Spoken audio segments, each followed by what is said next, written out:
वहाँ की जितनी भी महिलाएं उनकी उसी के साथ में हमारी कथाकार योजना जिसको एक श्री हरि कहते हैं।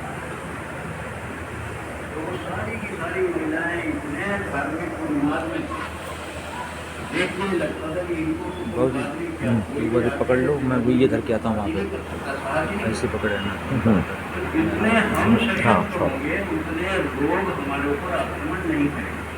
चलो मैं देखता हूँ। रोग का इलाज क्या है? अपने को स्वस्थ रखना। तो एकल अभियान ने तो सिर्फ यही एक योजना बनाई है कि किसी भी प्रकार से हम समाज को इतना सशक्त कर दें कि उसके ऊपर में किसी का भी कोई दुष्ट विचार सामने तो मेरे पास समझ लोगों से लड़ने का क्या तरीका है? अपनी इम्यूनिटी का, आपकी इम्यूनिटी बढ़ जाएगी तो रोग किसी को आक्रमण नहीं होगा। हम लोगों ने देखा कि कोविड के टाइम में हम जितने ज़्यादा पॉश इलाके में रहने वाले इलीट लोग कहलाते हैं, हमारी इम्यूनिटी इतनी कम थी कि लगभग हर व्यक्ति को कोविड था। इसके विपरीत जो हमारी सेवा बस्तियाँ हैं जिनको मुस्लिम एरिया कहते हैं, हमारे यहाँ काम करने वाले हमारे सहयोगी हैं, ड्राइवर है, हमारे घर की मेड है, खाना बनाने वाली है, अन्य है। आप लोगों को क्या शांति होगा? उनको कोविड में नहीं सकता। क्यों नहीं सकता? उनकी इम्यूनिटी। हमको उस समय पता लगा कि सेकंड ग्रेड नागरिक हैं तो हम हैं जो अपने को बहुत पढ़े लिखे, विद्वान और संपन्न मानते हैं। जो व्यक्ति प्रकृति के निकट रहता है वो मजबूत होता है। हम लोगों ने प्रकृति से दूर रह के अपने सुख के लिए साधन को बना लिए। तो हमारा शरीर तो सुख में रहता है, लेकिन हमारे शरीर की प्रतिरोधक जो क्षमता है वो घटती जाती है। इस कोविड ने तो बिल्कुल दूध का दूध और पानी का पानी करता। तो हम भी केवल क्या करते हैं, तो हमारा वो सुदूर समाज है जिसको हम देखने नहीं जाते, जिसको कभी देख नहीं पाएंगे, लेकिन समाज के सहयोग से उनके लिए जो हमारे संगठन को राशि मिलती है, उस राशि का हम उपयोग जो है वो समाज की इम्यूनिटी को बढ़ाने के लिए। जैसे मैंने आपसे चर्चा की, वहाँ की जो मैं सिलीगुड़ी और कलकत्ते के अभियान में वहाँ के आर्य समाजों से भी मेरा मिलना हुआ, कलकत्ते में भी गया और सिलीगुड़ी वहाँ पे जितने भी विद्यालय चलते हैं हमारे आर्य समाज की प्रेरणा से, उनके अंदर भी जाने का हुआ। पहली बार एक शांति का अनुभव हुआ कि हम आर्य समाज और एकल अभियान ये दोनों मिलकर हिंदू समाज की वो सेवा कर रहे हैं जिसकी कल्पना हम दिल्ली में या बैठ के नहीं करते। किसी प्रकार की सेवा ऋषि दयानंद ने की। उनका जन्म 200 वर्ष पहले, 150 वर्ष पहले हमारी आर्य समाज की स्थापना हुई। इस स्थापना में काल से पहले ऋषि दयानंद ने सारे देश की भयंकर स्थिति का अध्ययन किया और केवल अध्ययन ही नहीं, उन्होंने प्रत्यक्ष दर्शन करने के बाद में ये देखा कि समस्या क्या है। तो उन्होंने समस्या में जो मूल में देखा वो ये देखा कि हमारे सृष्टि के आदिकाल में ईश्वर ने वेदों की रचना की, और वेदों की रचना उस समय तो कोई आर्य समाज नहीं था, कोई हिंदू नहीं था, कोई मुसलमान नहीं था, कोई ईसाई नहीं था।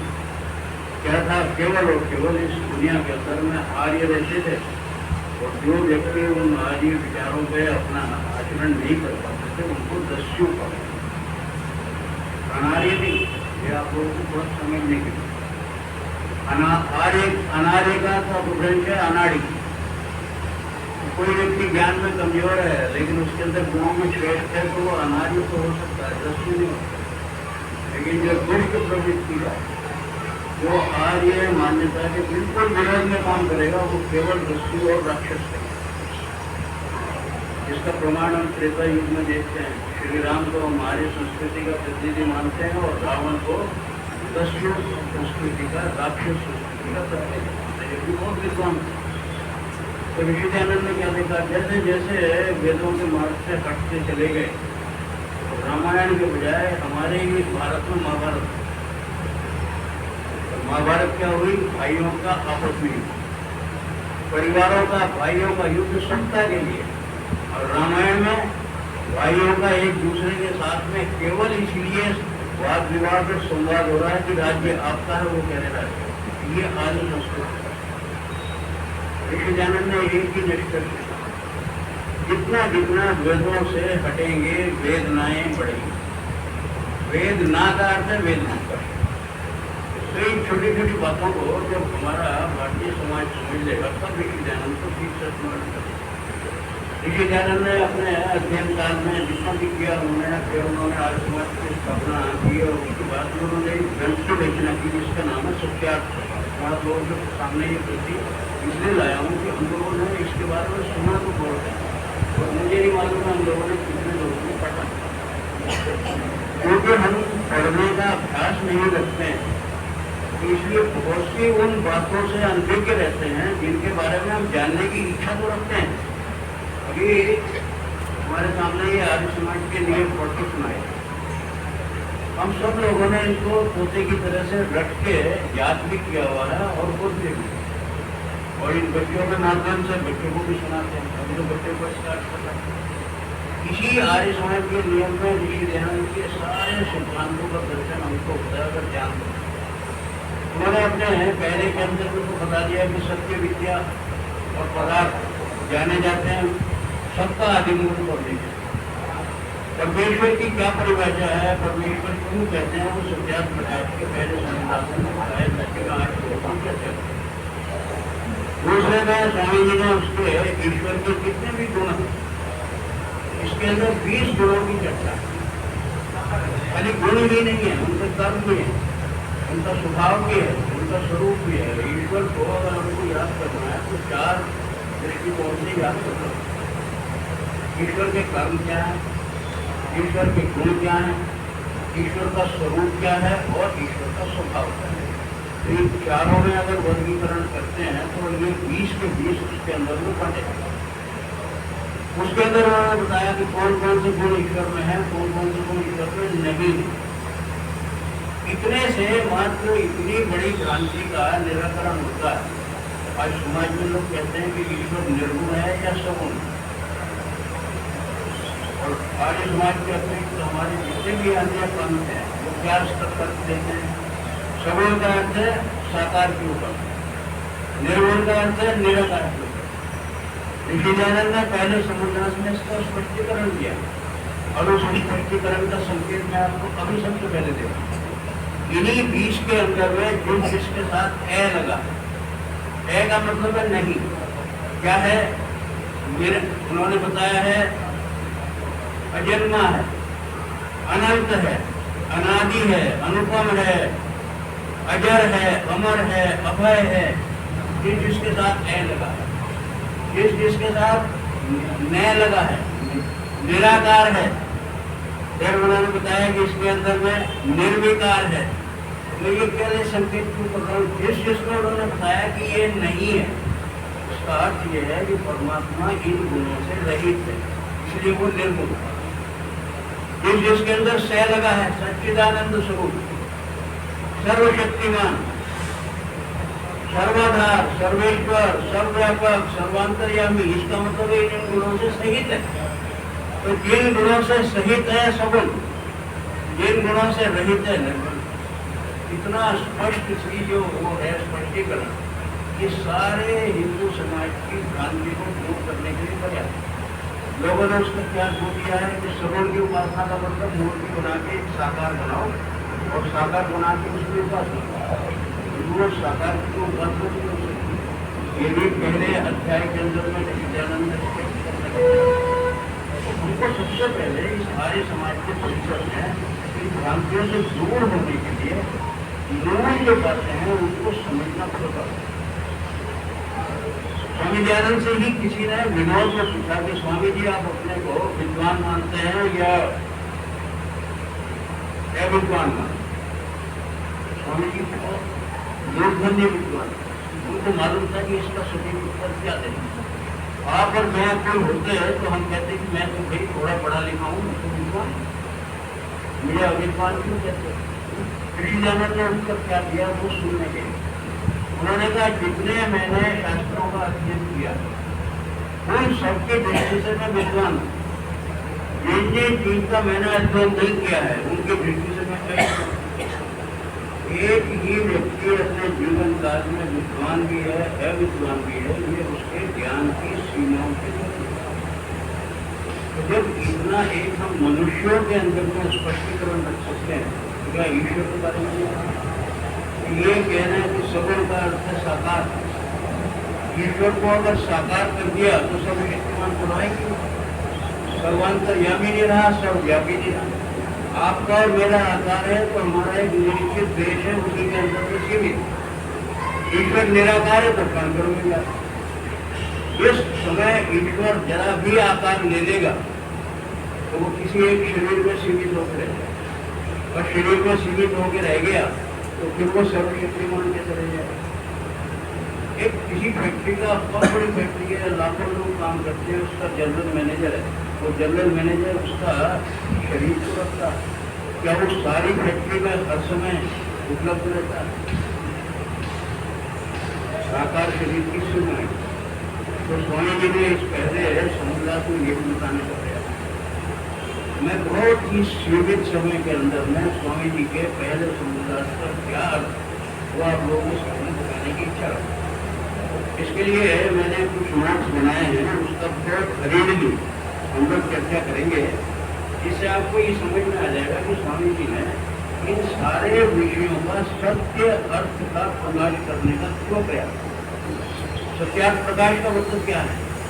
कोई भी विषय हो जो हमारी दुनिया में हम लोगों के संपर्क में हमारे जिसमें आता हो, बहुत चर्चा में आता है, उसका सत्य अर्थ क्या है? किसी भी चीज के दोनों अर्थ होते हैं, अर्थ भी होता है, अनर्थ भी होता है। हुआ क्या है, जब लोगों ने वेदों को पढ़ना छोड़ दिया तो कुछ विद्वानों ने केवल पढ़ने गए, उसका जोर लगा।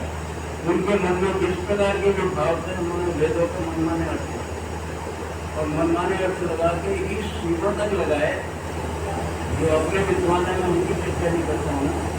अंग्रेजों ने एक मैक्स मुलर जैसे विद्वान जो जर्मनी के थे, बहुत प्रकांड पंडित थे, उनको कहा कि आप संस्कृत का अध्ययन और संस्कृत का अध्ययन करके आप वेदों का अध्ययन। देख के बड़ा आश्चर्य लगता है कि विदेशी संस्कृत को पढ़ता है और वेदों को पढ़ता है, देखने में बड़ा सुंदर आश्चर्य। लेकिन इसके पीछे षड्यंत्र क्या था, वो हिंदू समाज की समझता है। अंग्रेजों ने केवल मैक्स मुलर को इसलिए संस्कृत पढ़ने के लिए कहा, इसलिए वेदों को पढ़ने के लिए कहा कि जिन वेदों पे हिंदू समाज की इतनी आस्था है कि हम कितना भी चाह के उनको मन से गुलाम नहीं बना पा रहे हैं। आप ऐसा करो, उन वेदों को पढ़ के उसी संस्कृत भाषा में पढ़ना होगा, फिर उन वेदों के बारे में आप उनकी निंदा जो है वो करें। हमारे ही हथियार से हमको मारने का जो भयंकर षड्यंत्र था, वो अंग्रेजों ने मैक्स मुलर और ब्रिटिश और भी कुछ विद्वान विदेशी हैं, उन विद्वानों के माध्यम से हम पर ही प्रहार किया। हम कितने बोले हैं, हम उनको वेदों के विद्वान मानते हैं। हमको नहीं मालूम है कि हमारे घर में दीमक लगी हुई है, वो दीमक अंदर अंदर हमको खुद लगेगा। भारतीय समाज की ये जो हमारा भोलापन है, हमारी जो अज्ञानता है, इसका लाभ हमेशा विदेशियों ने हमको गुलाम बनाने के लिए। गुलाम दो तरह के होते हैं, एक तो शरीर से गुलाम होता है, बांध के रखता, एक होता है मन से गुलाम।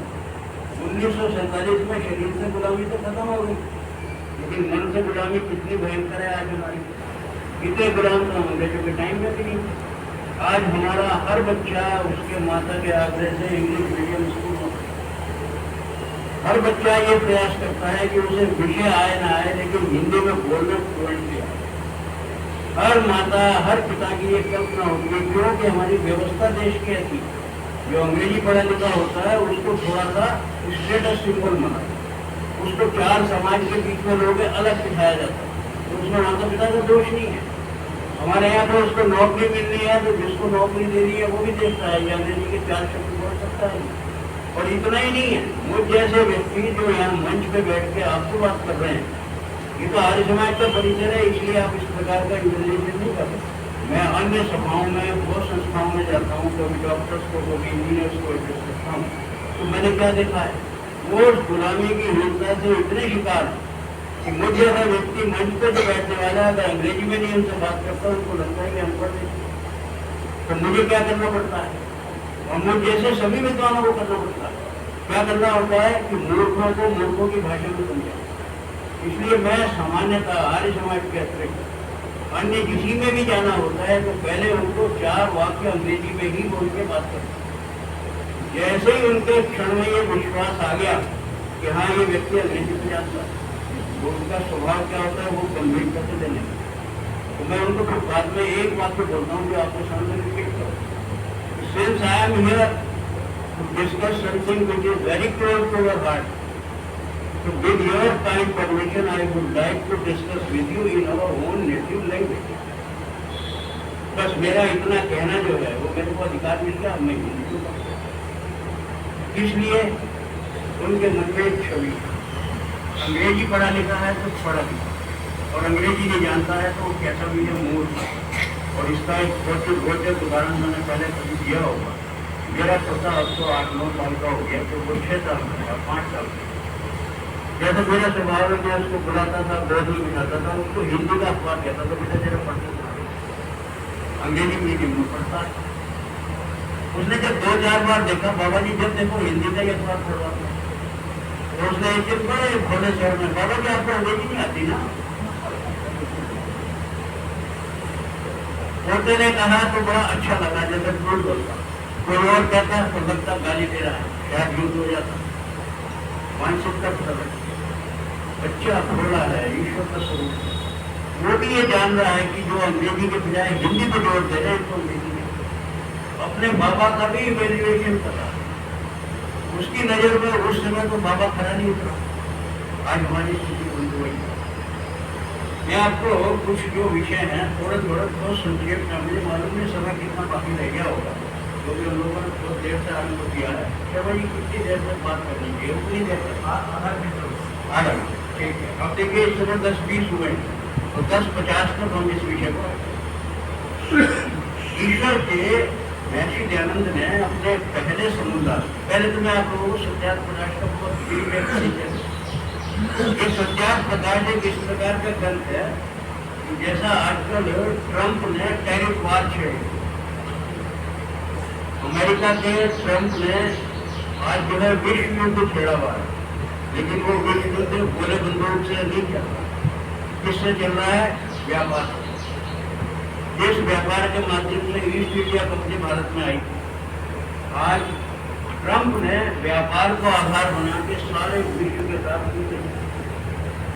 महर्षि दयानंद सरस्वती ने भी एक सत्यार्थ प्रकाश को आधार बना के इस संसार के अंदर जो जितने भी तथाकथित धर्म हैं, उन धर्मों के बारे में उनकी समीक्षा करके उनकी विरोधताएं, उनकी कमियां उनको दिखा के आईना दिखाने का प्रयास। और बंधुओं, ये मनुष्यों का स्वभाव है कि जब कोई भी व्यक्ति किसी को आईना दिखाता है, जरा ध्यान देना शब्दों पे, आईना का दिखाने का मतलब है कि जैसा आपका अपना स्वरूप है उसको देखो, और आईने में अपने ही स्वरूप को देख के हर आदमी को गुस्सा आने लगता है, क्योंकि अपने स्वरूप में विकृति दिखाई देती है। कोई और कहे तो सुनने को तैयार नहीं, लेकिन जब आईना दिखा रहा है तो झूठ तो नहीं बोल रहा। और आईना दिखाने वाला सामान्यतः समाज का शत्रु माना, तो भी उसने आपको आईना दिखाने का प्रयास किया, तो उससे क्या होता है? मेरे अहम दुख होते हैं, इसको आईना दिखा रहा है। कोई व्यक्ति अपने निज स्वरूप को भी देखना नहीं चाहता। तो स्वामी दयानंद ने यही कुछ साहस किया। उन्होंने ईसाइयों को भी आईना दिखाया, इस्लाम के लोगों को भी आईना दिखाया, देखो तुम्हारी कुरान में क्या है, देखो तुम्हारी बाइबल में क्या है। उसके अतिरिक्त जितने भी हमारे भारत के अंदर पंथ हैं, उन सारे पंथों को ये बताया कि आप लोग इस पंथ को धर्म कहते हैं, ये धर्म नहीं है। धर्म तो ईश्वर का बनाया हुआ एकमात्र मनुष्य मात्र के लिए एक। इसका मतलब ये हुआ कि धर्म वो योनि का होता है, मनुष्य योनि का एक धर्म, कुत्ता योनि का एक धर्म, बिल्ली योनि का एक धर्म, मक्खी मच्छर उनके अपने धर्म है, कछुए का अपना धर्म है। कहने का अभिप्राय ये कि जितनी भी योनियाँ हैं, लोग 83 लाख कहते हैं, हम गिनती नहीं करते, लेकिन हर योनि का निश्चित एक धर्म है, उसी का वो स्वयं भाव ईश्वर ने उसको वही धर्म दे के भेजा, और जब से उसका जन्म हुआ वो धर्म उसके साथ है, जब तक रहेगा जब तक वो धर्म उसके साथ। उसके बाद में हमारी बुद्धि एक काम करती है, बुद्धि जब कोई विचार करती है तो मेरा मत होता है, मत का मतलब है मेरी ओपिनियन, मेरी ये राय है। सभा के अंदर में हम लोग जब बोलते हैं तो हर आदमी अपनी अपनी राय देता है, वो राय जो है वो भिन्न भी होती है। तो ऐसे ही धर्म के विषय में जब अपनी अपनी राय दी, अपने अपने मत दिए, तो मत में अंतर हो गया तो मतांतर हो गया, मतांतर हो गए तो झगड़े शुरू हो गए। लोग ये कहते हैं कि मजहब नहीं सिखाता आपको, तो आप बताइए क्या सिखाता। अरे ये मजहब नहीं तो सारी दुनिया के अंदर में हत्याकांड कराया।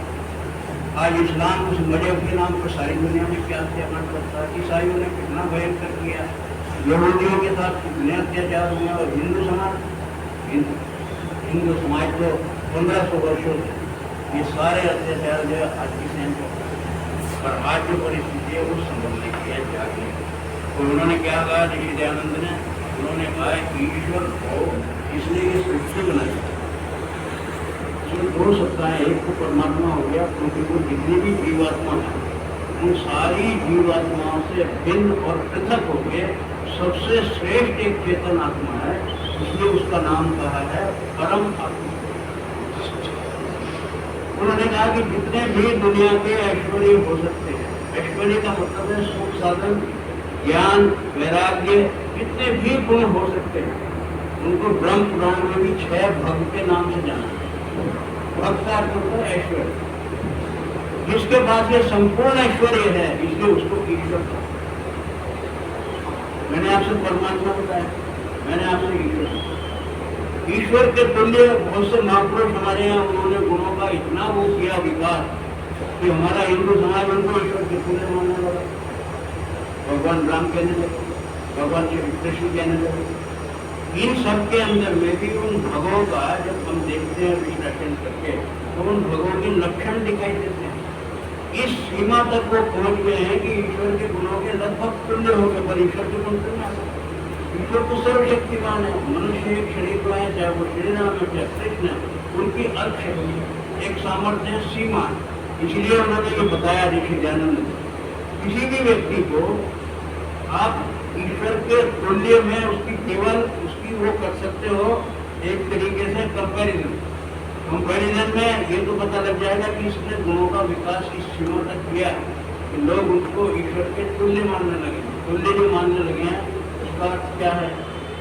आप मान लीजिए मेरे पास किसी ऐसी मेरी भयंकर परिस्थिति में आए कि जब उसको लगा कि मेरे जीने की भी आशा नहीं है और मैंने जाके उसके अभाव की पूर्ति करके उसको जीने का आधार दिया, तो हर व्यक्ति हम लौकिक भाषा में क्या बोलते हैं, अरे आप क्या आए, मुझे तो ऐसा लगा जैसे भगवान आ, उसने मुझे मत दी।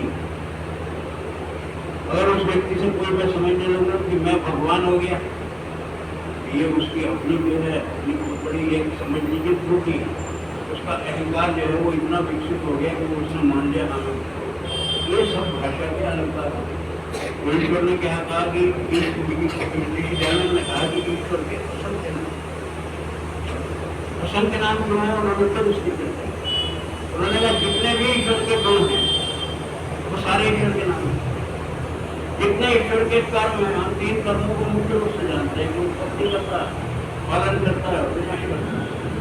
उसके लिए उन्होंने उनको बताया कि ईश्वर के 3 नाम हैं जिनको सामान्यतः सब लोगों ने कुछ व्यक्तियों की शक्ल देकर पूजने का अभ्यास शुरू किया।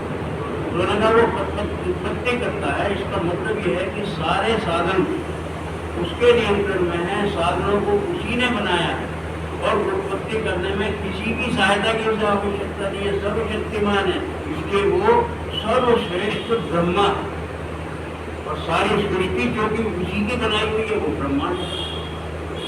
हमने क्या किया, उत्पत्ति करता जो ईश्वर था, निराकार था, सर्वशक्तिमान था, उसको एक छोटे से शरीर में ला के एक ब्रह्मा की बना लिया, उसकी 4 भुजाएं दिखा दी, उसके 4 सिर दिखा दिए चारों दृष्टि में। ये लक्षण तो हो सकते हैं लेकिन ये ईश्वर का पर्यावरण तो कुछ इतना अगर समझते जाए उनको तो सारी भ्रांतियाँ दूर हो जाए। ऐसे लगने लगता है कि जैसे हम अंधेरे से प्रकाश की ओर जा रहे हैं। हम बोलते हैं कल से बार बार भगवान से प्रार्थना करते हैं, लेकिन कोई आदमी अंधकार से बाहर निकलना नहीं चाहता।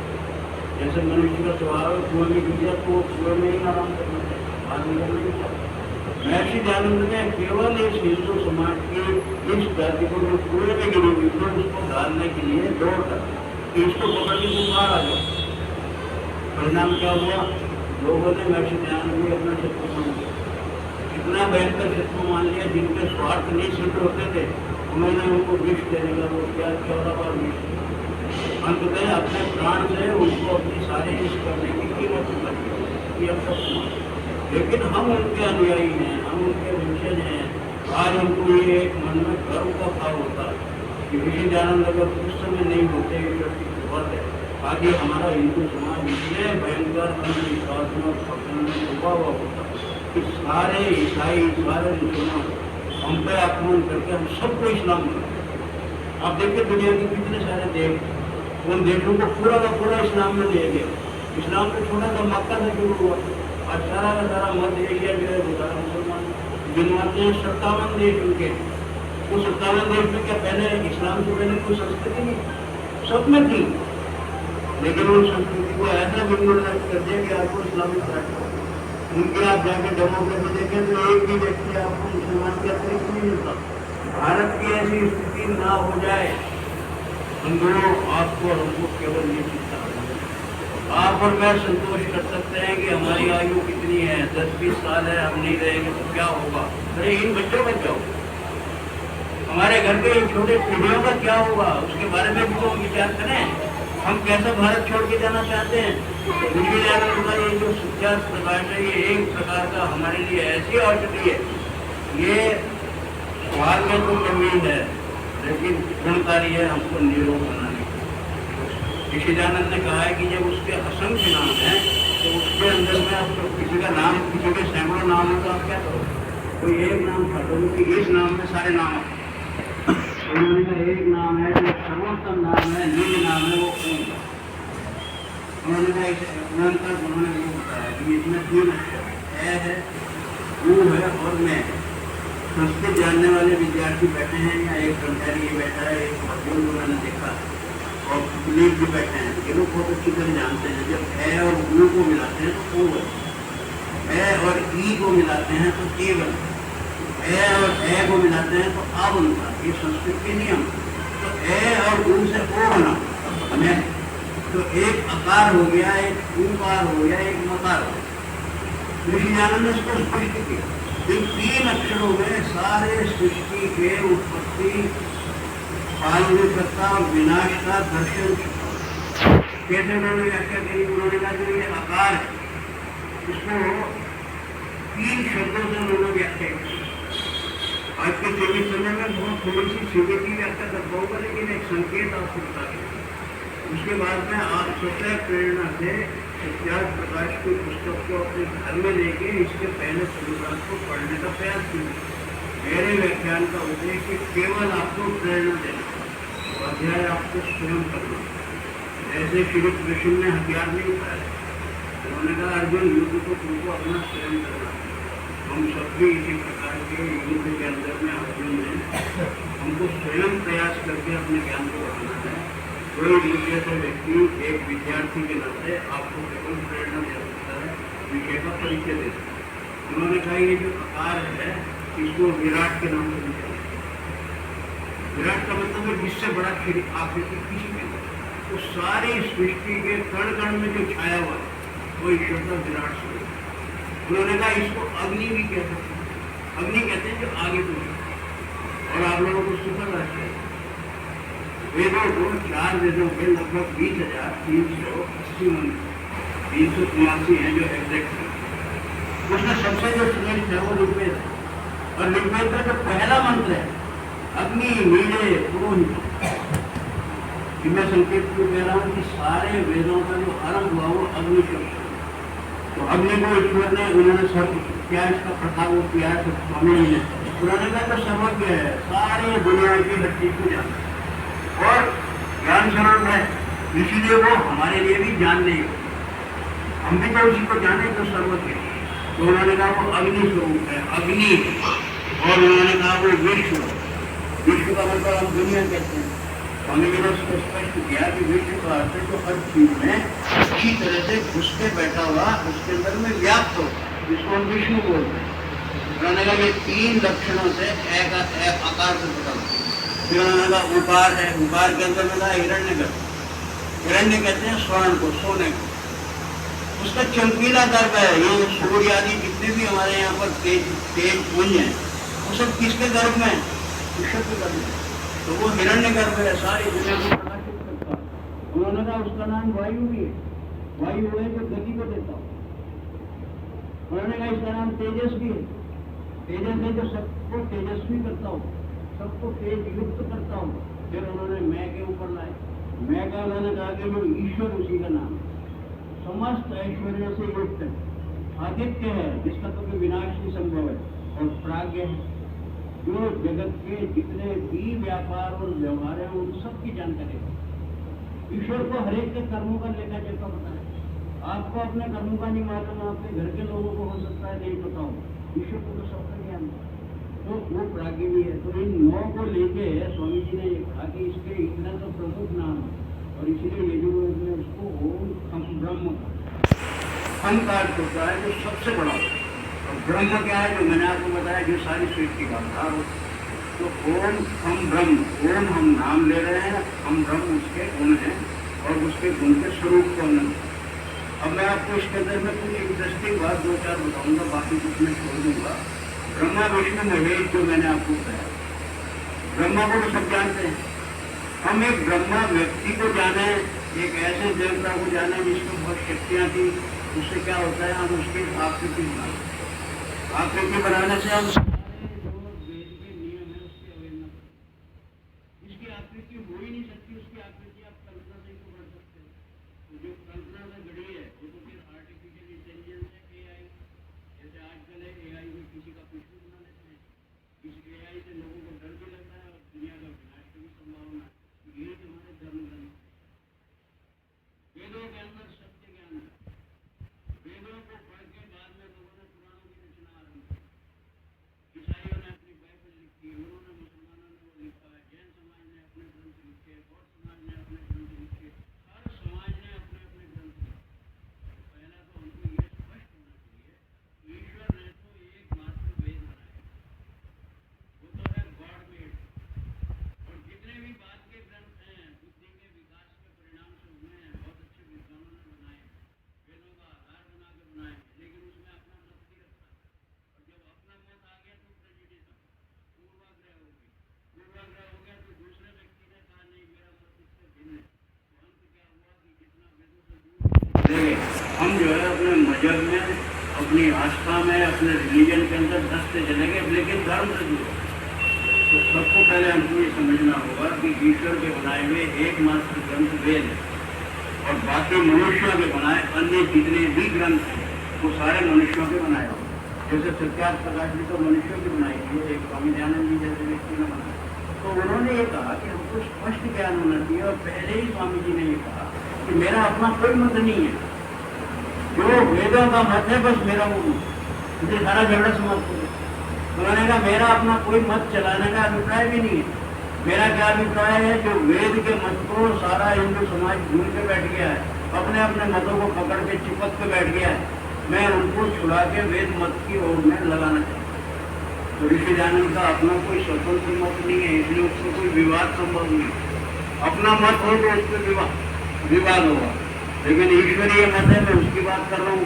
विनय का एक अनुयायी कार्यकर्ता, ऋषि का सैनिक होने के नाते मुझ जैसे व्यक्ति भी आर्य समाज की व्यासपीठ पर बैठ के आपको उसी वेद मत को बताने का प्रयास कर रहा हूँ, उसमें भी कोई विवाद की संभावना नहीं, क्योंकि ये मेरा अपना मत नहीं है, तो स्वामी दयानंद जी का मत नहीं। उन्होंने कहा ब्रह्मा वही है जो सारी सृष्टि की उत्पत्ति का कारण और अपनी शक्ति से स्वयं बनाता है, तो इसको सारे को पालन करता है, सारी सुख सुविधाओं की हमको व्यवस्था देता है, उस सबको क्या कहेंगे हम, उसको विष्णु का स्वरूप कहेंगे।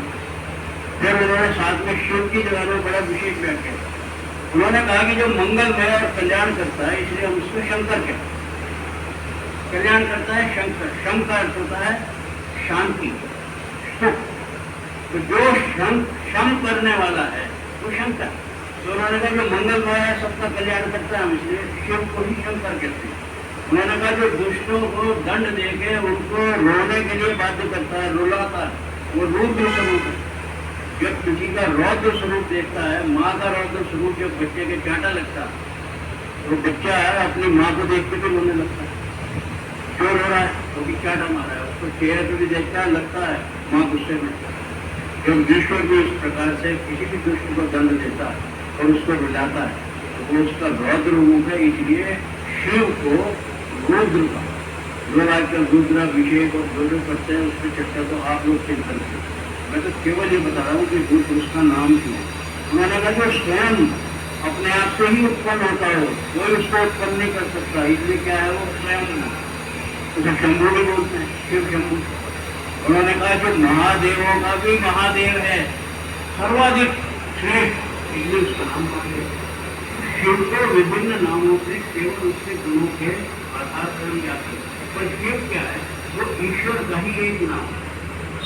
जैसे माँ का देख लीजिए ना, हर माता जो है बच्चे को जन्म देती है ब्रह्मा के रूप में, गोद में लेकर उसको पालती है विष्णु का रूप होती है, जब उसको चाटा लगाती है धरती के लिए, उसके कल्याण के लिए, शत्रुता के लिए नहीं, उसके कल्याण के लिए, तो शिव का रूप होती है।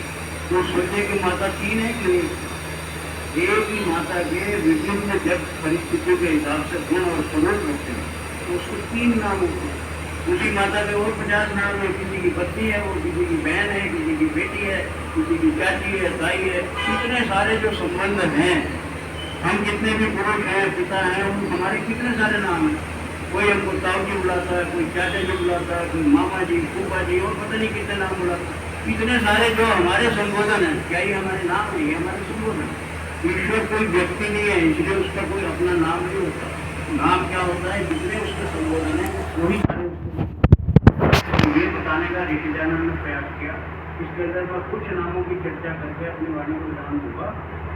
उन्होंने सबसे पहले ये बताया कि हम जो जितने भी ग्रह हैं, ये इनका लौकिक नाम है। हम कहते हैं सूर्य है, चंद्रमा, 9 ग्रहों की बात करते हैं।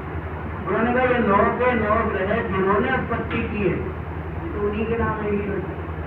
उन्होंने जब लौकिक पदार्थों की उत्पत्ति कर दी तो उनका भी लौकिक नाम दे दिया गया, इसलिए आज उनको प्रत्यक्ष देखते हैं। उनका आकार, चंद्रमा हमको दिखता है, सूर्य हमको दिखता है, और एस्ट्रोनॉमी का अध्ययन करते हैं तो पता है कि मंगल भी है, बुध भी है, बृहस्पति भी है, शुक्र है, शनि। इन सब के जो भी इनके मौलिक वो हैं चर्चा की गुण क्या है, उसके आधार पर ये सब ईश्वर के ही नाम थे। वेदों से भी नाम ले लेके इन सारे पदार्थों के नाम रखे, और सारे लौकिक पदार्थों के नाम वेदों से लिए गए। आपका और मेरा जो नाम है, आप स्वदेश का अगर शब्द ढूंढेंगे वेद में मिल जाएगा। मेरा नाम रवि है, ढूंढेंगे तो वेद में मिल जाएगा। आपका नाम सरोज है, आप वेद में ढूंढिए, किसी न किसी मंत्र में आपका नाम मिल जाएगा। हरि शब्द की व्याख्या किसी न किसी वेद के अंदर मिल जाएगी। हम सब ने जो श्रेष्ठतम वेद थे, उसमें से नामों को ढूंढ ढूंढ के अपनी संतानों के नाम रखते हैं, क्योंकि हम चाहते हैं कि हमारी संतान जो है वो उस प्रकार के गुणों से तुल्य हो, इसलिए नाम रखते हैं। अदरवाइज बोलते बहुत जल्दी नाम में बहुत कुछ होता है। आप किसी पे बुद्धू करते रहिए, वो जीवन के आते तक बुद्धू ही हो जाएगा। आप उसका नाम बुद्धि प्रकाश कर दीजिए, देखिए बुद्धि का प्रकाश नहीं, तो नाम में कुछ अर्थ होगा। तो इसलिए मैंने बताया, एक शब्द का मैं इसमें आपको बताता हूँ, जैसे बृहस्पति। मैंने भी ज्योतिष का अध्ययन किया संयोग से, इसलिए किया जैसे कि मैक्स नोटर ने जिसलिए किया, वेदों का किया था, वेदों की निंदा करनी। मैंने भी ज्योतिष को पढ़ा, सिर्फ इसलिए कि ज्योतिष की त्रुटि बता। आज मुझे मालूम है बृहस्पति को हम कहते हैं देवताओं के गुरु बने। ईश्वर को किसी व्यक्ति का नाम है, देवताओं को भी हमने व्यक्ति मान लिया। स्वामी जी ने कहा कि बृहस्पति जो इस सारी सृष्टि का एकमात्र सबसे बड़ा स्वामी है, जो बृहस्पति। उन्होंने कहा लक्ष्मी क्या होती है? हर व्यक्ति के जीवन में एक लक्ष्य होता है, उसकी प्राप्ति के लिए जो जिसका लक्ष्य होता है वो लक्ष्मी होती है। उसको प्राप्ति हो जाए, क्षत्रिय को विजय मिल जाए तो विजय लक्ष्मी, वैश्य को धन मिल जाए तो धन लक्ष्मी, किसी प्रकार से किसान को धान्य मिल जाए तो धान्य लक्ष्मी, और घर में आप बहु लेके आते हैं तो गृह लक्ष्मी। कितने प्रकार की लक्ष्मी? तो लक्ष्मी कोई एक महिला का नाम नहीं, लक्ष्मी तो गुण है, जो व्यक्ति के जीवन का लक्ष्य हो वो उसको प्राप्त हो जाए, वो लक्ष्मी। उन्होंने कहा ये लक्ष्मी क्या है? सरस्वती का भी उन्होंने अर्थ बताया किसी प्रकार से, कुबेर का उन्होंने अर्थ बताया, नारायण का अर्थ आप लोगों को बता देता हूँ। उन्होंने कहा नारा जो शब्द है उसका अर्थ कई शब्द से कई अर्थ।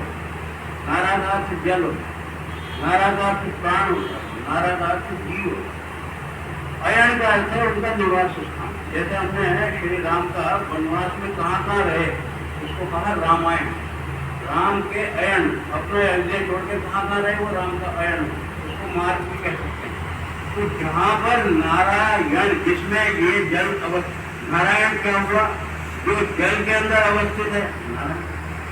इसलिए कल्पना क्या की पुराणों में, एक कमल का फूल बनाया, उस कमल के अंदर में एक कृष्ण जी को विराजमान किया, उनको स्पष्ट कर रहे हैं स्वामी दयानंद जी। इस प्रकार के संबंध पड़ेंगे जो नारा के अंदर में जिसका निवास है, इसी प्रकार से जिसका जीवों के अंदर निवास है, सारे जीवों के अंदर में जो आत्मा है वो परमात्मा का एक प्रकार से प्रकटीकरण है, वो परमात्मा है, उसका अंश तो नहीं है ये, लेकिन उसी की बनाई हुई देवती है, उसकी प्रीति है।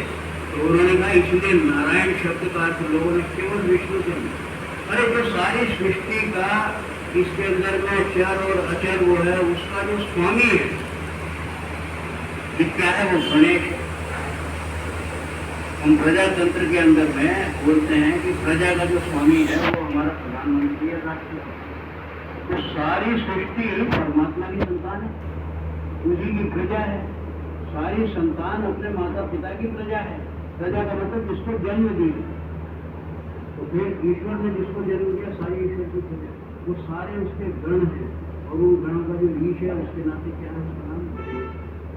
आज हम गणेश की चर्चा दिमाग में लाते ही आपके भी मन में सबके छवि आ रही है कि गणेश जी उस छवि से हम लोगों को उसका क्रिटिकल एनालिसिस करने का एक स्वभाव है। वेदों के अंदर लिखा कि जो गणों का स्वामी है, उनका ईश है, वो गणपति है, वो गणेश। तो इसी प्रकार से जितने भी हमारे वो हैं, अंत में एक बताऊंगा सच्चिदानंद हम लोग बोलते हैं ना, अभी जो इसके अंदर में भी बताया गया कि ईश्वर जो है सच्चिदानंद से होगा। बस इतना बताया गया अपने बारे में विराम को, वो भी सारे बताना संभव है। उन्होंने कहा सत, चित और आनंद, तीन शब्द से जुड़ा। सत वो है जो सर्व कालों में वर्तमान है। आप और मेरे लिए एक भूतकाल है, एक वर्तमान काल है, भविष्य का उनको पता है। ईश्वर एकमात्र एक ऐसी सत्ता है जिसका कभी भूतकाल नहीं है। वो जब भी था, आज भी है, और जब तक ये सृष्टि रहेगी तब तक है। इसलिए वो क्या है, वो सत्य है। वो चित्त है। चित्त यह है कि वो सर्वश्रेष्ठ चेतन आत्मा है और सारी आत्माओं के अंदर चेतन का प्रसार करती है, सबको चिति देती है, इसलिए उसको चित्त कहा।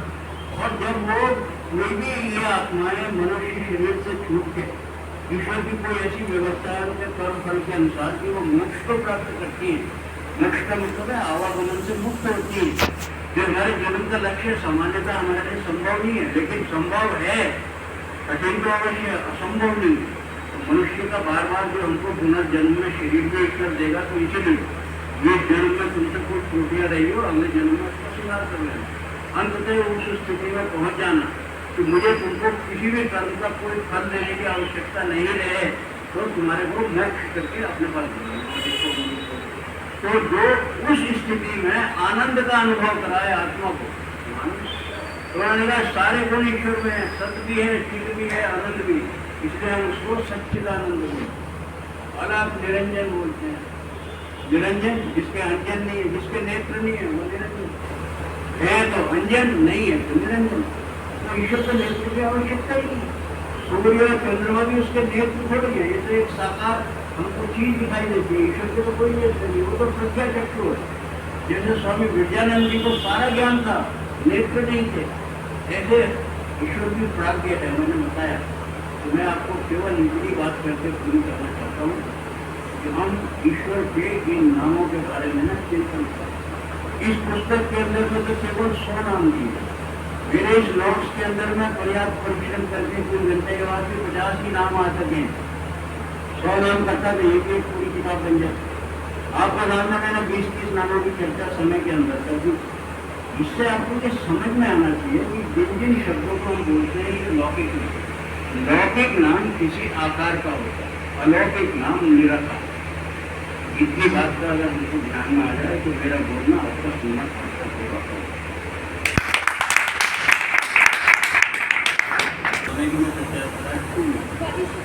वो सारा स्पष्ट किया। सत्यार्थ प्रकाश के अंत में एक अपेंडिक्स है, आप लोग उसे भी पढ़ने का प्रयास कीजिए। स्वयं मंतव्य, मंतव्य स्वयं का मतलब मेरा, मंतव्य का मतलब जो मैं मानता हूँ, मंतव्य मंतव्य का मतलब अमंतव्य जो मैं नहीं मानता। उसको प्रकाशित किया तो 50 परिभाषाएं। फिर उसके बाद में हमारा दूसरा व्याख्यान का हमने उसमें दशम समुल्लास लिया और छठा समुल्लास। दशम समुल्लास में ये बताया गया है कि हमारा आचार विचार कैसा होना चाहिए, भोजन कैसा होना। बहुत सारे पटरों में हम पढ़े हैं, ये सक्रिय है, ये निक्रिय है, और मालूम नहीं क्या क्या है। चौके के अंदर बैठ के ही खाना है, भोजन कौन बनाएगा। हम लोगों ने एक समाज में क्या किया है कि भोजन बनाने के काम के लिए घर में किसी ब्राह्मण को, किसी जानने का ब्राह्मण का काम तो पढ़ना पढ़ाना है, भोजन बनाना तो शूद्र का काम होता है। आप अपने घर में जिस व्यक्ति को बुला के ब्राह्मण के नाम से भोजन करवा रहे हो, आपको ब्राह्मणत्व का अपमान कर रहे हो। अगर वो ब्राह्मण ये करने लगेगा तो फिर वो पढ़ने पढ़ाने का काम कौन करेगा। इसलिए घरों में ब्राह्मणी को बुला के, ब्राह्मण को बुला के भोजन करना दशम समुल्लास में का ये पाखंड। फिर उन्होंने षष्टम में बताया कि राजा का और प्रजा का धर्म क्या होता। फिर हमने तीसरे लेक्चर में बताया द्वितीय समुल्लास और तृतीय, उसमें बताया कि जैसे ही मनुष्य का जन्म होता है कितने संस्कारों का विधान है, स्वामी जी ने बताया। फिर उन्होंने बताया कि जब बच्चा बड़ा हो जाए उसको गुरुकुल में भेज दिया। 8 साल की आयु के बाद में कोई बच्चा घर में नहीं रहना चाहिए। जो माता पिता अपने बच्चे को विद्यालय में नहीं भेजते उनको समाज की ओर से दंड मिलना चाहिए। फिर वहाँ पे शिक्षा की प्रणाली क्या है वो तीसरे में बताइए। चौथे में बताया कि गृहस्थ आश्रम कैसे पालना होती है। फिर हमने उस व्याख्यान में कल जो बताया कि वानप्रस्थ में क्या करना, संन्यास में जाए तो क्या करना, और साथ में ये पहला। तो अभी भी कई समुल्लास हैं जिनके अंदर में विषय हैं, और 5 के अंदर में हमने आपको बताया इस प्रकार से हमने 2 लेके 10 विषयों की चर्चा की। कुल मिला के इसके अंदर में तो 14 और 16 विषय। तो आज भी जो रहते हैं अब मैंने आपको जो चर्चा की है एक की मात्र चर्चा की है। कभी अवसर होगा तो बाकियों के बारे में भी आपसे चर्चा करेंगे। लेकिन मेरा ये विनम्र प्रार्थना है कि सत्यार्थ प्रकाश को केवल पूजने की वस्तु मत होगी। लोग रामायण को ला के घर में रख देते हैं और उसको फूल चढ़ाते हैं। रामायण पर फूल चढ़ाने से रामायण का आपके घर में कोई नहीं होगा। सत्यार्थ प्रकाश आए समाजियों के घर में मिल जाए पढ़ते वो नहीं चीज हमने और पढ़ने में ज़्यादा अंतर नहीं। सारी चीज़ों को जो हम जानते हैं मानते हैं उन्हें भी नहीं। मेरा आप लोगों से विनम्र होना चाहिए। जीवन का कोई भी कारण हो पढ़ने के लिए हम विद्यार्थी हैं। ये मत सोचिए मेरी बड़ी आयु है। मैं हर साल में विद्यार्थी हूँ। आज भी नेवर टू लेट। आज शुरू कर दीजिए तो आज से शुरू हो गया। जब जाग जाओगे जब शुरू तो वैदिक ग्रंथों को, छोटे छोटे ग्रंथों को पढ़ने का अभ्यास करना। घर के अंदर सत्यार्थ प्रकाश को खोल के बस 2 पेज ज़्यादा मत पढ़े, तय कर लीजिए। मेरे से क्रम पूछ लीजिए कैसे कैसे पढ़ने हैं, फिर आपको देखिए कितना आनंद आएगा। मैंने इन व्याख्यानों को केवल इसलिए उन लोगों से हाँ की कि सत्यार्थ प्रकाश को इतने डीपली तो मैंने भी स्टडी नहीं किया था, लेकिन जब मुझे किसी को बताने के लिए पढ़ना होता है और डीपली स्टडी करना होता है। आप जो सत्यार्थ प्रकाश को देखें इस पर कितना हाईलाइट है, कितने मैं लेक्चर जिन व्याख्यान उनके लिए दे चुका हूँ। आप उसको देखिए उसके अंदर में कितना हाईलाइट, कहीं पे येलो है, कहीं के अंदर में ग्रीन है। मुझे बताना है कौन सा इम्पोर्टेंट है कौन सा लेस इम्पोर्टेंट है। तो जब इतना सघन अध्ययन एक व्याख्यान के माध्यम से मैं कर पाया, आप भी अपने मन में विचार करिए कि मैं अपने परिवार में लोगों को बताने का प्रयास करूँगा। पढ़ने की प्रवृत्ति अपने आप क्या मैं हरिदेव की जो बात कर रहा हूँ ये कोई कंप्लीट बात नहीं है, अपने अनुभव की बात। तो मैंने केवल इसीलिए उनको हाँ की कि इस बहाने मैं सत्यार्थ प्रकाश का सघन अध्ययन स्वयं कर, उनका लाभ होगा नहीं होगा, मेरा लाभ होगा, आपका भी।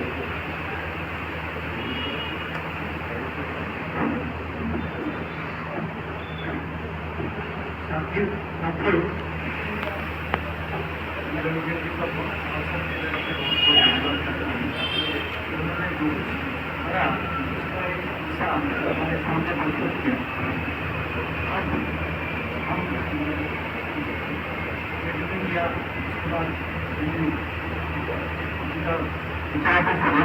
और हम शांति पाठ के बाद यहाँ पर करेंगे कि हम इतना चाहते हैं कि हमने जो भी ब्रह्मांड का स्तर बनाया उसको और उत्तम कैसे बनाया जा सकता है। और भी उसका विषय लिखा है कि हमारा जो समाज है तो हम यज्ञशाला बना दिया ये डिस्कस है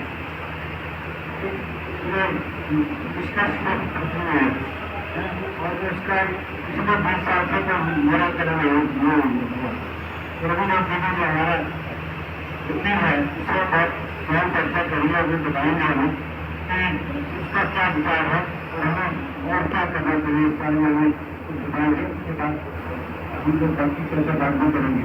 तो मैं सारे प्रार्थना करूँगी जो